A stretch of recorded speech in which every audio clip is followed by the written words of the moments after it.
Begin the current Daf Mesechtes Kesuvos Daf Memhei. Begin on the bottom of Daf Memdal Beis, 3 lines up at the bottom of the Amud. But the Gemara continues the discussion we started in the previous Daf. We had the Mishnah on the previous Daf, which started a new topic, but it's all related to this concept of Besulim that this Mesechta has been speaking about, which was, is it real news? Is it fake news?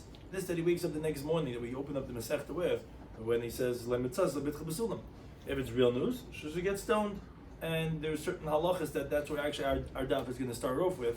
There's different types of halachas that are going to apply to if it's true that she was mezana and he finds that there's no besulim, or as we said in the Mishnah, if it's fake news and he's a moitzi shemra, then he gets penalized. He gets lashes and he's going to have to pay 100 slot. Some of this discussed in today's daf are the case in which Naima Rasa is going to be punished with Skila Pesach Beisavir, she has to be stoned by her father's entryway, is punished with Skila Pesach Sha'ir, is going to be stoned by the entry of the city, or is punished with Skila Pesach Bezin, actually is going to be stoned by the entry of the court. Some of the important terms and concepts we're discussing in today's Daf are Sirchol L'B'Seif Bagra, Shas Madudin. There's going to be some technical cases. If what happens if she did something wrong, meaning she was Mezana, but then she becomes a begettes, so she's already an adult by the time of the court case. If Machlekes regarding Moitzi Shema Kishli Bal Halacha Moitzi Shema, that he gets up the next morning after Chasna, is it only if he had Bia and he says, "Hey, I didn't see anything," or even if not, he says, "I had 2 witnesses who told me," and he didn't have Bia, but that Halacha Moitzi Shema applied. Moitzi Shema, in general, the idea that someone who spreads false rumors about his wife, that he gets lashes and he has to pay 100 sloim.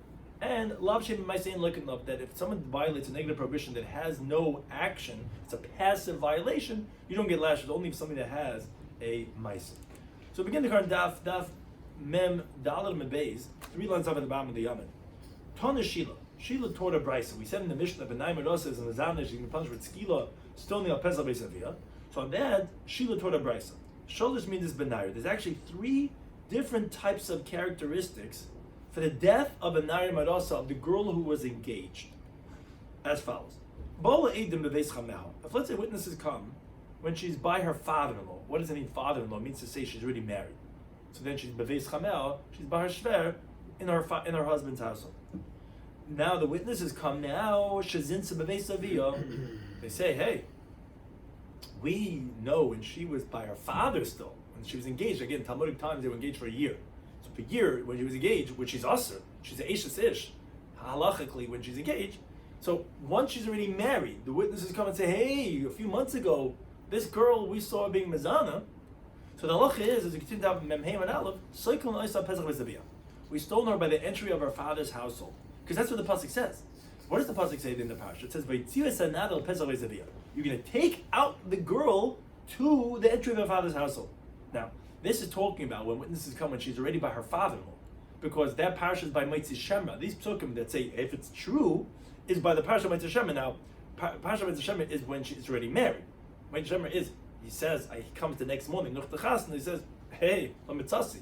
So it's obviously after they got married, and it's saying you take her out to her father's house to stone her over there. So Koloimer, in other words, says, hey, look at the growth that you have brought forth. In other words, it's from this house that this disgrace has happened, that she was mizana. That's case number 1. Case number 2. If witnesses come when she's in her father's household, before she's married, that she was mizana in her father's household, secondly, so here it changes. Here you stone her a Pesach Shar Ha'ir, by the entry of the gates of the city, because the pasuk says, you're going to have the girl, the virgin that's engaged, etc. It says, you're going to take them out to the gates of the city, meaning it's also when she's still engaged. The first case when you stone, when you take her out, al Pesach Beisavia, was by the Parsha Moitzi Shema. Pasuk she's already married. And he's saying, I didn't find this, and it's true, not false, then you stone her by her father's household. But when they're Ma'irasa, as a different pasuk, that's El Shaha'ir. So different that you take to the gates of the city. So it's going to be a different halacha. It's interesting. A third case, Sircha, let's say she spoiled, which is a euphemism for being mezana. Now she's not a nada anymore. Remember, we always talk about nada hamarasa is 2 things. Nida is pubescent girl, which we spoke about what happens? It's if it's a katana, but she becomes a begettes. Now she's not a naira anymore; she's already a full adult. So here the halacha is tidun bechenek. Now she's going to get not punished with skila anymore. She's going to get the lower punishment of strangulation. Why? Because Rashi explains, just like as if she would be mezana right now, there wouldn't be skila. There don't be chenek because skila was specifically if you mezana as a naira, like it says ki nara besulam. So now also she's going to get punishment of chenek. Why? What I mean, she was mezana when she was a naira. But since what's called the ishtani gufa, her body changed between the sin and the court case, so ishtani katala. So the execution always also changes, and she's not going to get any more the execution of a nara, she's going to get execution of a beget. And that the Gemara asks, wait a second, remember, is that to say the chalecha, the shani gufa, whenever the body changes, shani katala, the execution changes? She was mezana as a nara marasa.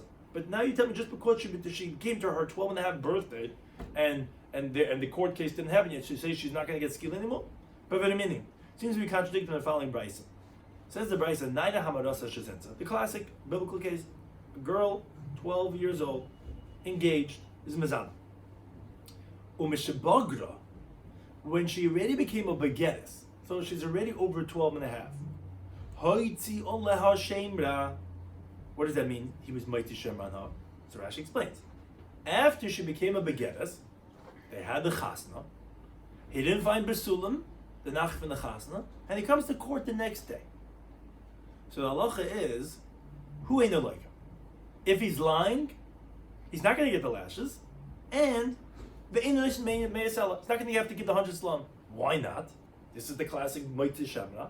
No, because when it says in the pasuk the Yisur Oisoi that you're going to afflict him, which means Malchus, and when it says in the pasuk Ba'un Sha'is you're going to punish him, which means money that was said by Ainaira, this, it's called Akimas Safasa. What causes the liability? What incriminates the Moitzi Shemra?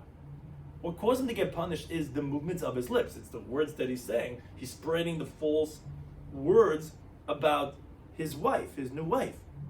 As the Gemara is going to explain ultimately at the end, later on the base. Akima Safasa, when did he do his crime? Is when she was a boigetes. His crime, she was already over 12 and a half. So therefore, he's not going to get lashes. He's not going to pay the 100 silver coins. Now, the girl on the other hand, if it's true, the witnesses that testified that she was mazana, if it turns out that they were lying and they become zayman, which is exactly the same punishment that they tried doing to her, just from the reverse, they tried saying she was mazana, but it turns out she wasn't, and they become huzam, which other witnesses say, how could you say that you saw her being mazana, then you were with us at that same date? They magdim al beis. There you go early to the place of the stoning. What that means to say is, meaning early in the morning you take him to be executed, because generally we try to delay because maybe there's gonna be some type of a defense or whatever. Here there's no miracle, there's no saving them from death, where they're for sure gonna be executed. But first the Gemara asks, wait a second, how do you read the words of the Brisa? He was a mesokadaitach. How could it be her and her zaymim and witnesses? If it's true, then she's getting stoned, not them, and if it's false, then they're getting stoned, not her. So Ella says, no, it meant Ella Oihi, either her if it's true, or the Zayman if it's false. They're going to go and be stoned. Now, one thing you see, so it's interesting in general that there's a difference between him and her. The Gemara at the end is going to ultimately explain why it's different between him and her, meaning she's going to be stoned because she committed her crime as a Naira Hamarasa, but he's not going to get punished for Moitzi Shamra if he's lying, because his crime is when she's already begettes, which when he says the words to court, she's already, the engagement was for 12 months. She already became a begettes, and when he's saying the false words about her, even though he's saying about what was when she was a naira, but now she's a begettes, so he's not going to be chayiv for the punishment of the Moitzi Shamra. But one thing is, what the Gemara's primary question is, you see, even though ishtane gufa, you see her body changed already, she already became a begettes. Had she been mezanin now, what would the halacha be? She would only get chemek, because the halacha of naira maras of skila is only for naira, not for begettes. And still we don't say the execution is going to change. We say she's going to still get skila. That refutes this teaching of Sheila, who he said in his third case, if sidchol b'say bagur, she gets chenek. because of Ishtani Gufa. What do I mean? I just brought you a brisa, even though Ishtani Gufa, Ishtani Ketala, for her crime that she did when she was a Naida, even though now she's a begetters by the time of the court case, she's gonna get she's still gonna get stoned if it's true. So Rabbi says, wait a second. Maiti Shemra Ka'amrit? You're talking about a case of Maiti Shemra to ask on the case of Shila of Sidchul B'Seiv Bagra, which is that if she committed a crime, where she really did the crime, she did the crime, and then she became begetters. That the Tana said, we're talking about where witnesses came when she was still B'Vei Savia. Wait a second. Shani, that's different. Because a death that happens through a Maitzi Shemra, meaning, when we say Maitzi Shemra, we don't mean the fake news Maitzi Shemra. There's two ways of how a girl is going to get executed for what she did wrong. There's B'Vei Savia, where the husband was never intimate with her, he never got married to her yet, but witnesses caught her being Mizana. And then there's the case of when the husband, the next morning, comes to Bezdin and says, hey, I didn't find Basulim. That's fundamentally different of the husband when she gets married from the case of when witnesses come when she's still engaged in her father's household to tell us if she's Ishtani Gufa, if it's going to be Ishtani Ketala. And if it's not a good question.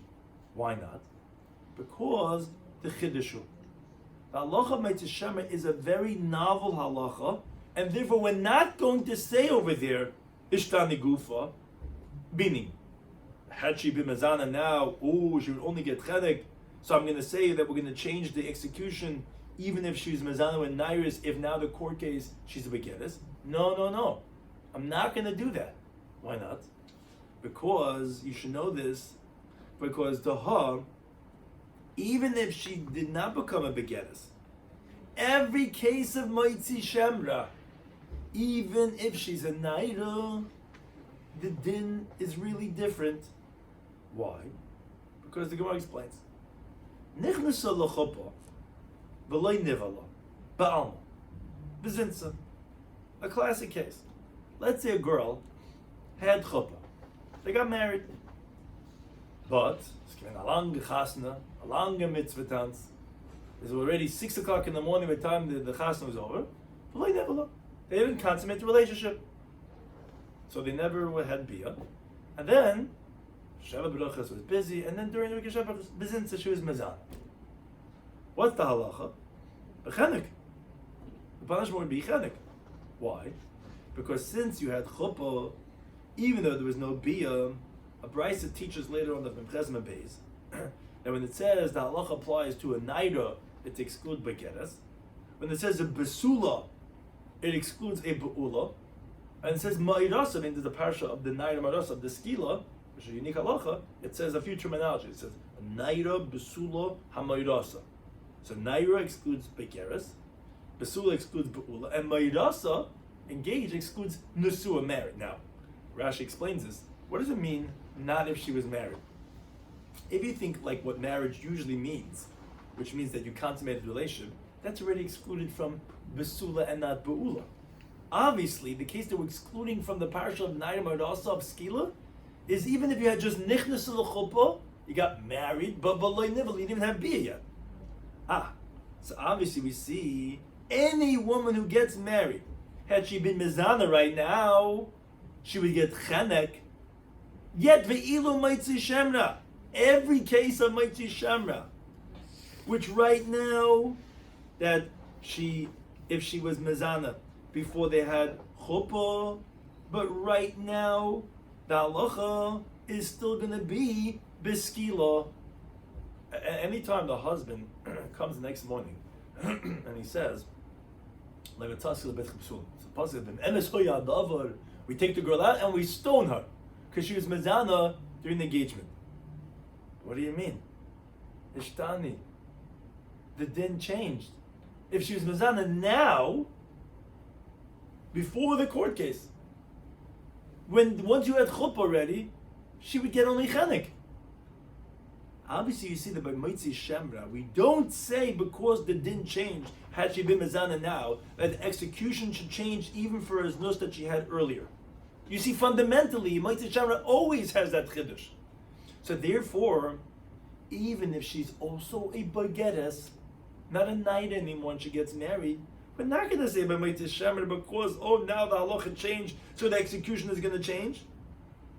Because that's fundamental to Moitzi Shemra. Again, when we say Moitzi Shemra, don't think Moitzi Shemra is the fake news Moitzi Shemra. It means just when the husband wakes up the next morning, he's like, hey, comes to the roof, he says, this is problematic. That always is going to be critically skila, even though really the din has changed. Whereas when she's bevei nothing to do with the husband of when he's spreading the words. When Adam came and saw her that she was with someone other when she was engaged, that's going to be Ishtani Guf, Ishtani Dina. So therefore, Rav is saying it's not a difficulty because you're asking from two, even though it sounds really the same thing.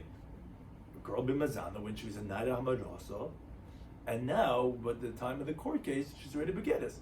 Sounds like the same thing. The Gemara is saying no, they're fundamentally different because Mitzvah Shem, it always inherently, the husband's claim, it always has an element of chiddush, even though it's a shtani dina. And still we say skila, so even beginners we're going to say skila. But by the case of Be'erei Savia, no, shtani gufa, ishtani ketala. And it doesn't contradict Sheila's halacha, because it has nothing to do with the husband. There was witnesses who caught her being mezana when she was engaged. Now, however, the Gemara doesn't not so satisfied with this answer. Amalei Rav Huna B'Rei B'Shula Rava. Rava, who said this pshat, that it's Rabbi, you wanted to prove that from in general, Moitzi Shemra, you wanted to say it's not a raya to what we're discussing over here in the halacha of Shila. Why? Because you wanted to say by Moitzi Shemra, no, every time, even though the din really changes, because had this nus happened right now, nuch nechuppah, we wouldn't say. Even though had this nus been now would have been different, we still don't change the death penalty of what this nus happened from before. The problem is that but there's no ishtani guf over there. You're right, there's a ishtani dina, but there's no ishtani guf. In other words, maybe when the Torah is saying this chiddush that you're saying about by Moitzi Shemra always is a chiddush. Is hechad lo ishtani gufa, is when her body didn't change. Meaning, even though right now the din would be different, because of the fact that you already had chuppah and the Tirush Mezana right now would be chenek. So therefore, even regarding the Hamad B'Din, the case that we're having right now, you're telling me, it should change, and we're not, so therefore that's a chiddush, but that's because nothing changed with her body. She's still the same naira. Abel, but if she became a begeres, where her body changed, her physical characteristics changed, maybe lechadash rachman, maybe the Torah would not make such a chiddush, and maybe if witnesses came in her father's household, you should say that if she was mazana and then she became begeres, it should be bechenek, and like Sheila says. So then by Moitzi Shemra also then you should say if she became a begeres, it should be chenek. So we're really back to the question. They don't really like Rabba's answer so much. Rabbi, you were saying it's not difficult because Moitzi Shemra fundamentally is different because it's a chiddush, but that's only chiddush regarding ishtani dina, not ishtani gufa. You're right that the halacha would be different, and everything. Okay, things are different, so the execution is going to be different. For that I understand it's a chiddush. But who said it goes so far to say that even when ishtani gufa, when you're going to begeres, why should you say that? And maybe that should be the same thing. And then that would contradict Shila's halacha then. Because the Brais is saying that no, even if it became begeres, it's going to be the same halacha. And Shila said it's not going to be the same halacha. Who cares by the Bala, that what we call Moitzi Shemra, but that's still, we don't find such a difference regarding Ishtani Guf. So Elam Rav Nachman Yitzchak, rather, he takes a different approach to resolve this contradiction. He says this conversation of Ishtani, if the din changes, or V'lo Ishtani if it doesn't change, that that Sheila taught, that if the girl was Mazana and then she became a Begeres, that the halacha is she's going to get executed with Chenek, because since her body changed, even though she was Mazana when she was a Naira, but now she's a Begeres, her execution changes. Yet we learned in the Brisa right after that, we said that she gets Skila, even though her body changed, that she became Begeres, her execution does not change. He says, no problem. Tanoi, it's Machlekes Tanoim. I don't have to give a doichik teres like Rabba gave. It's a machlekes tanam did not. What's this machlekes tanam? So it's a very different context, but the same idea. Learn the Mishnah Masechet Harius that says Chatu Achalein Nismanu. Let's say some regular person did a sin before he was appointed to be the Nasi, the leader of the Jewish people, or the Meshuach, the anointed Kohen, that their karbanos are not the same as like a regular individual, because a Nasi brings a sar, a higot, and the Meshuach, someone who's anointed for a special role in the kuna, he brings a par, brings a bull. So what happens if the sin was before they were appointed, but then when the Nismanu then became appointed?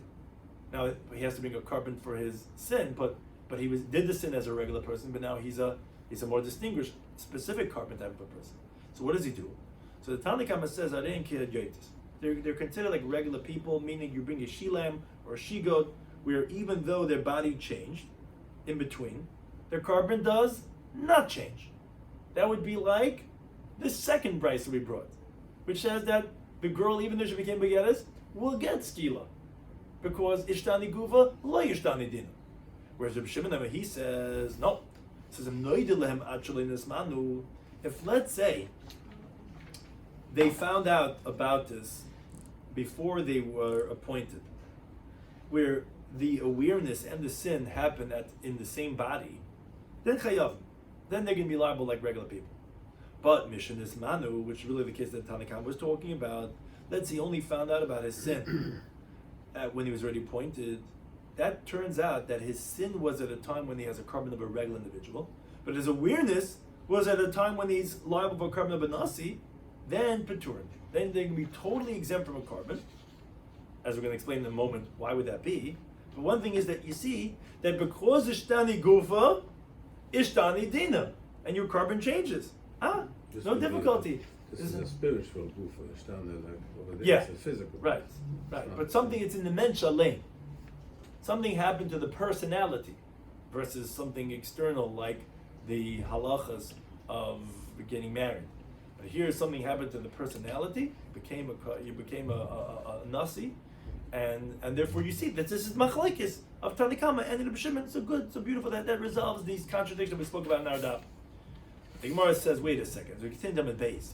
The Gemara says, not true. There's no one over here that's telling us that the carbon is changing because the body changed. You know why? Because Reb Shimon does not hold the liability of the one who finds out about his sin once he was appointed to bring the status that he is right now. He doesn't say bring the carbon to the Nasi. He says you're totally exempt.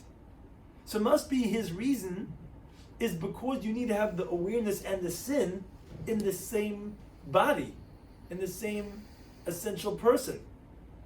But not that it takes on the quality of what it is right now, as the Gemara says. Where do we find Rabbi Shimon that he says that the din is changing? Is because the azl af basa yediyah. Because we go based on also when the awareness is. In other words, that yes, the moment when you sin, it makes you liable for a shila. The moment you became aware of it makes you liable for a higot. So therefore, you don't have any one of the karbanas that the Torah would make you liable for. But the azl basa yediyah, but to tell us that you go based on the awareness, which is the change of the body, but that you don't go based on the time when the sin was, which that's what you want to compare to Shila, to say that Allah is going to be chanik, which we go based on now. Mishamali? Do we hear Reb Shimon saying that? We don't. We don't have a source from the Bryce of Shila that you wanted to say, shtani guf, shtani dina. Who? Reb Shimon? Shimon's not saying that. Because in Cain, because if that would be the case, that you would say that Reb Shimon is like Shila, laisi korban kida hashta, then the carbon should be like it is right now. That's what Shila's halacha was. Shila's halacha was that even though she was mizana, which was naimaras, were really skilo, but by the time the court case happened, she was already a begettes. Stani kufer, stani din. We're going to give the halacha like it would have been right now. But then you should have done if he's meshuach, he became an anointed kohen, should be a parabol, but nasi should be a sar. So Ella rather, the Gemara gives a different approach and says, Ha'amar le'Rabbi Yochanan l'tana. Yochanan said to the one who was teaching the brisa in front of him, when he was teaching the brisa of Shila, which we opened up the daf with, he says you have to read it differently. Today you should amend the brisa to say Tidoin biskila.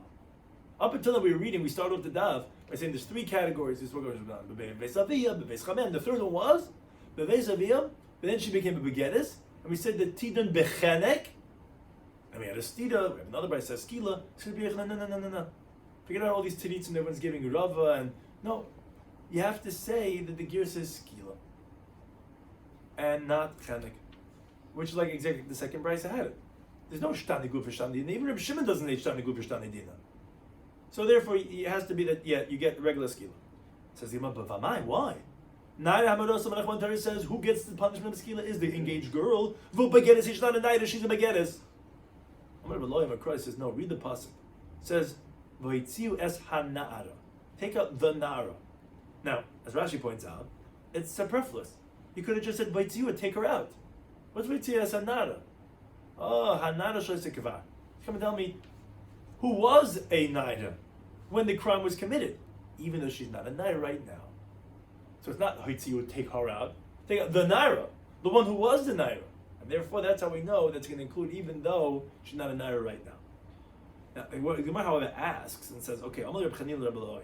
He says, oh, if that's the case, and you're telling me that this girl, who was a naira when she committed the crime, then became a begedes, that you tell me that she's going to get skila like a regular naira, so milka nami loki, u'meisila nami l'shalom, then the husband, who that's what the second Bryce was talking about, should get malchus, should pay the 100 slime. Why do you say that she gets skila, but he, since she's a begedes now, he wakes up the next morning, he comes to court. If he was fake news, he's not going to pay. Why not?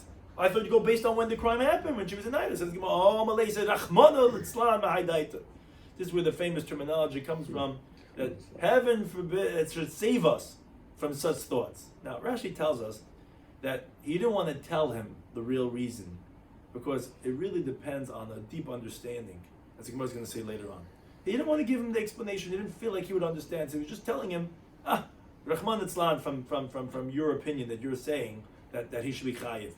So he answered, to the contrary, Rahman Itzlan midai didach. Heaven should save us from your opinion. So the Gemara wanted to say, but so what's the reason of Eloi? What's pshat? Why was he saying that Rahman Itzlan to say that he's going to be chayiv? Why is she being chayiv for that crime when she was at that age, and he's not being chayiv for his fake news of that crime? So Rabbi Yitzchak bar Oven, Rabbi Yitzchak bar Abba said, "I'll tell you the difference." And Rashi already alluded to this on Nomen Aleph. Zu, the woman who is mezana, ma'aseha garmula. What's causing her execution? Is her actions. When was her actions done? Is critical. V'zeh the mitzvah shemra akimas fasav garmuloi. What causes his penalties? Is when he turns his lips, when he says his words. So the Gemara explains. Zuma the woman, her actions caused for Kishi Zanai. When was she mezana? What was her action? Na'ada Zanai. She was mezana when she was a naida. Oh, you're mezana then, not a kid now that you're a begettes already. Then you a naida, you get skila. But the man, the husband, what's his liability from? It's from the words that he's saying. When's he making that liability? He shite, it's the moment when he's getting up the next morning. He shite the begettes, and then she's ready to begettes, and then he's not going to be chayiv for the 100 slime and for the malchus. Now, continuing a related discussion, the halacha of our Mishnah. Talking about the brisa, not a hamarosa shazinza. Also, we're going to the brisa we opened up the daf with, where depending where she's going to get stoned. So a naira, a pubescent girl that's engaged, shazinza that was mezana. We stoned her by the entryway of her father's household, meaning if witnesses came after she was married. That was the first case of Sheila in the Brisa. Now the Brisa gets a little bit more sophisticated. What happens if she doesn't have an entry of her father's household? Okay, so then we stone her by the entryway of the gates of the city. Now, what happens if it's Be'ir Shuba of the Kucham? Let's say it's a city that majority of idol worshippers. I'm not going to do it by the Pesach Sharia. Then second Pesach Bezin, then we're going to stone her by the entry of the courts, which says not really right by the court, but I'll upon them somewhere near the entryway of the courts. At you find a similar discrepancies regarding a different halacha of someone did idolatry. So we stone him by the gate of where he worshipped idolatry. Meaning, even if he's getting judged in the court, some other city, where we actually execute him is by the city that he did that with the Zar. Now, but a city the majority are idol worshippers. And second, and then you stone them by the entryway of the courts. So we don't know these two halachas of Naina Marasa and Avi Kachavim that we're going to depend where we're going to stone them. So the term on the Brisa, Pasuk says in Devarim. Pasuk says you're going to take out that man or that woman that did this bad thing to sha'arecha, your gates, the man or the woman, and you're going to stone them in stones, and they're going to die. What does it mean, your gates? It says shar sha'abed bayit. That's the gates that they worshipped in that city. I thought you say shar sha'abed bayit. Is that really the gates that they did David Zara? Or maybe it means the gates where they're getting judged. No. Because Nemasharecha Lamata it says Sharecha later on, which is this pasuk over here, meaning the lower down, the further one down. The Nemasharecha Lamata it says Sharecha earlier, where it says Ki Matze B'Kirbucha Ba'achat Sharecha. It says if you're going to find in your midst someone in your towns where they're going to do Avodah Zarah, so it goes through the whole thing, and then it ends off saying that you're going to execute them in Sharecha. Now that pasuk is for sure talking about Shar Sha'avid by Aveir, because that's talking about regarding finding someone who's doing Avodah Zarah. So therefore, just like it says earlier in the pasuk, Sharecha, your gates. Ishar Shabbat Bay is the gates that they did Avodah Zarah in. So therefore, when it says when you're executing is in Sharecha, it's also going to be Shar Shabbat Bay is going to be the gate that they did Avodah Zarah. That's one interpretation of the pasuk. Another interpretation is when it says Sharecha, your gates is not the gates of idolatry. So that's what the other halacha we said. We said that if it's a roba of the kechavim, you're not going to execute them by the gates of the city. So the Gemara says, wait a second, how could you use the word sharecha for both drushes to tell me the halacha that you do it by the shar ha'ir, that they oived by, and at the same time use the same word to tell you it's only when it's not Rebbe of the Kecham, when it's Rebbe of the Kecham, then you're not going to do it by the shar ha'ir. So says the Gemara, no, I'll tell you, because you can learn on both from the same word. Because if that's the case, let me call shar. It should just say gate. My sharecha, your gate. Shema min entirety, we're learning on both halachas, one by the gates of the city, and one only if it's yours, but not that of the Avodah Zarah. Okay, so so you taught me the source, the halacha of idolatry, where you're going to stone the person. Not in Marasa, when the girl who was engaged, that was Mazana, that she had an illicit relationship, that she gets stoned, and where it's going to be, how do you know it regarding that? So Amar Bavo, he says it's a little bit like a few steps, which Rashi points out this is like a rabbinic allusion. It's not a full-fledged Gezer Shama. It says, Gamar Pesach. It says over here, you take out the girl of Pesach Bezavir to the entry of her father's household. We learned that in Pesach, where it says by the Mishkan, in Bamid Bradal, it says Mesach Pesach Shah HaChatzer, that there was a curtain by the entryway of the gate of the courtyard. Now, Pesach Mishar, meaning just like when it says the word Pesach, the entryway by the Mishkan, there was a gate with it. So too, the Pesach that it says over here by the girl by the Namirasa, it has a gate with it. So then we subsequently learn B'Shar Misharecha. It says by Avodah Zarah B'Sharecha, which that taught us by the gate of the city that they did the crime, and therefore has to be your city and not when the city were Rebbe Kechavim. Here also we learn out that here it says Sharecha and here it says Shar. Now it doesn't really say Shar over here, but it says Pesach over here, and it says Pesach by the Chatzar, and it says Shar over there. So that Pesach has Shar with it. So we learn out Pesach from Pesach that has Shar with it, and then that Shar we learn out from B'Sharecha that says by Avodah Zarah, and if the Hasima loves applied to Avodah Zarah, get applied by 9 Hamadas. Now to the Rambam Brayso, continue on this theme of Mitzi Shemra. A Mitzi Shemra. Someone spreads a bad name about his new kala, he's going to get lashes, meaning that he says that she wasn't a virgin. He gets lashes, but and he has to give 100 sloim to the girl's father. He says as follows: Lilkais, to get the lashes of a Mitzi Shemra, which we learned from the pasuk of a Yisro that we inflict him, that he's going to get whatever the circumstances is, meaning whether he had bia and he comes to court and he spreads bad rumors about her by having beila and saying, well, I didn't find your daughter Basulam, we were together last night, or whether he did not have bia, but he comes to court and he says, look, witnesses came to me, and he says, I heard you got married last night, I don't know what to tell you, but a few weeks ago we saw being mazal in her father's household, and here she is. So either way, if it was fake news, he's going to get lashes. But Meyasela, the other punishment of paying 100 slime, only if Baal, only if he had bia, then he's going to have to give if he made the fake news. Loibal, if he did not have bia, ain't the he's not going to have to give the 100 slime. So we have machlekes regarding the liability of the 100 slime. So the Gemara says, "Kamiflagi beplukta de Rebelazah ben Yaakov et Abban," which is brought later on the next daf, later on the sugya. This is what the Tanakama is saying. Tanakama is saying, "Amitzi Shemna, if you spread a bad name about your wife, you could get lashes. If a nice is selling and they have to give 100 coins, bein ball, bein shalei ball, whether you had bia or not, that is krabana. Because they say that the parasha Meitzei Shemra was said whether you had bia or not. And it says be Yisru, and it says Vanshu, which is the punishment of Malchus, and that of the 100 slime. Yudam he disagrees, says no. Look is like Makam. Yes, lashes you're going to get whatever the circumstances, but Meisala, the 100 slime is going to be ball nice, and only if you had bia, you're going to give like ball and nice, but not be don't have to give. That's Kibbelez ben Yaakov. Why? Because as the Gemara brings him later on, he says the Parsha Meitzei Shemra was only said if he had bia, and he's coming and saying I didn't find anything. So therefore, the 100 slime, you're not going to hold them liable only if you had bia. But so why Malchus tribute the same Mikal Makim? Because Malchus you learn out from the Torah's prohibition of Leiselech Rachel. Don't spread false rumors about someone, and for that he's getting lashes. So that's even if you didn't have bia, because he was a Heilich Rachel. He went and he spread rumors about his wife. It's a lav shem b'maisa. Speech is not considered an action; it's considered a passive violation. Rabbi Yehuda goes according to his reasoning mentioned elsewhere in Masechtas Makkos and Masechtas Chulin that he holds a lav shem b'maisa. You do get malchus, so therefore you get malchus for the leiselech rachel. But for the 100th loim, that's only if you had bia, and he didn't have bia. That's one interpretation in this machlekes between Tanakam and Yehuda. But Ikadam, there are those who say that no, kula Rebbe ben Yaakov. Actually, everyone's like Rebbe ben Yaakov. That the Parsha Meitzei Shemra was only said if you had bia.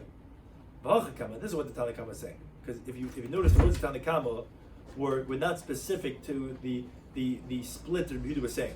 Tanakama only said if you Meitzei Shemra you get malchus and you give 100 slime. So the first version had interpreted the Tanakama saying, yeah, in all circumstances, even if you didn't have bia. But Rabbi Yehuda was differentiating between the 100 slime and the malchus. This version is saying differently. The Tanakama is saying like this: Ha'Meitzei Shemra, if someone spread a bad name about his wife, you get lash, you give 100 slime. But who shabal? If you had bia, because again, the Tanakama didn't say the other name. So the first version is saying even if you didn't. Second version is saying no, he also gave Elazar Yaakov also. So only if you had bia. Now, Tanakama held, according to Elazar ben Yaakov, that if you have a negative prohibition that is a passive, what's called lav shema ma'isa, you're not going to get malchus. And the malchus of Meitzei Shemra, that you get malchus, is a chiddush. I mean, there's two ways you can get malchus, either from that of Leiselech Rachel, or from that of V'Yisrael Eisai. That pasuk, like the 100 shlom, was only if you had bia. So therefore you're not going to be chayiv, not malchus, not 100 shlom, if you didn't have bia. Yehuda says no, look is like a mekamak. Lash you're going to get in all circumstances. Because the malchus is coming because of not the chiddush of the Meitzei Shemra V'Yisrael Eisai, it's coming because of Leiselech Rachel.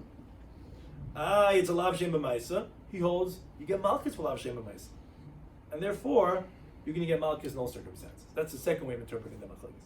But the Gemara says, "Does you really hold the lukas like that you get lashes in all circumstances, even if you didn't have bia?" But by the time the Bryce Ridami says, "Ba'al leika." If you had bia, you're going to get lashes. Loy ba'al ain't leika. Clearly contradictory. Rabbi Yehuda himself is saying, "Loy ba'al you're not bia, ain't like you don't get malchus." How could you resolve that explicit contradiction in Yehuda's own opinion? That basically he says no. When it says like you can get lashes in all circumstances, even if there's no bia, that's makas martis midirat. That's rabbinic lashes. But biblical lashes you're only going to get if you had bia. That's one approach. Another approach, says the Gemara, Papa as a involvement at Aleph, says the truth is no. You're going to get literal malchus deraisa, even if it's no bia, like we said, because Rita holds lav shem b'maisa, you get malchus. So then, how do we resolve my ba'al like? Then how do we resolve the second verse we just brought right now? We said, if you do b, you get malchus, but if you don't do b, you don't get malchus. The Ktani Hasam that we learned over there in that brisa, you know what that means? That means mammon. This I was saying that if you had b, you're going to get malchus, and not b, you're not going to get malchus. It means the 100 slime. That dafk if you had bia. That we know Rabbi Yehuda agrees to. It says the Gemara, what? Currently the moment malchus? You telling me that ball like a ball in a leica, that doesn't mean malchus? Because you tell me malchus you get even if you were not ball, and you tell me that means mammon? How can you say leica and mean mammon? So yes, I'll bring your raya. And the gear says, Tanya, we learn the brisa. The following case. Someone says, half of my erech value is my responsibility to bring the hektish. Now that gets evaluated according to the years that a person's age is, which that's said in the parasha according to the person's years. So he gives half of his erech evaluation. Let's say it's 30 or 50, whatever it is, he has to give half of that. But he says, loika, he gets hit, but no, he has to give the full erech value. Says he, well, what? Loika amai, why does he get malchus for? So my papa says, no, loika be'erech shalim. It's a monetary punishment. And that's the raya he was bringing, that we see that Rav Papa was saying, what does loika mean? It just means to say we're going to hit you with the full monetary value of your erech. So you see that loika could mean mammon. Now, once we brought that in, the Gemara says, my time, what's the reason why you can have to pay the full erech when it's only half? Oh, that's a gizeh, it's a rabbinic decree. Of chatzi erech, yes. When you say half of my erech, that sounds like whatever the full erech is, according to the person's years, you have to give half of that. But we're concerned if we're going to let you give only half of that, it sounds very similar, but it's very different. If you say the erech of half of me is on me to bring, or the halacha is going to be the erech chetziyai, when you say the erech of half of me, or even the erech of my head, or the erech of my heart is on me, you have to give the full erech then. You know why? Because havali, then that haracha is eiver shanashama tuluyaboy. The haracha is on one of your organs that the life of a person depends on. You can't go without a head, can't go without a heart. By erech in the pasuk says in Mikra Chavzayin be'ekecha nefashos, which is if someone does haracha, does an evaluation on a limb that the neshama, the nefesh, depends on, you have to give the full set amount that the Torah gave. So therefore, even if you're saying chatzi erki, which that's clear, the erech is 50. I'm giving half of that. Of course, you have to give 25. No, but rabbinically, we're going to make you give the full 50. Why? Because if you say a similar wording of erech chatzi, not chatzi erki, erech chatzi, it sounds the same, but it's not. It's the erech of half of me. Now, half of a person is automatically going to have a critical organ, let's say his head or his heart, that he can't live without. Then you have to give the full value, because that's be'erkecha nefashos. It depends on your life. If your erech is on something that your life depends on, unlike the hand, then you have to give the full. So therefore, rabbinically, we made that even by chatzi erkei, you have to give like erech chetziyah. And therefore, with loika be'erech sham. But again, all we wanted really was to show you that the word loika can mean monetary, and therefore, a Papa says, I have a good way of being miyash Rabbi Yehuda. That of course he holds that loika, even if there's no bia. He says only if you were bal loika, but if ain't a bal, ain't a loika. And the loika means ain't a loika b'mammon of the meya slime. Like you see that loika can mean a monetary loika. I think to anything for those things.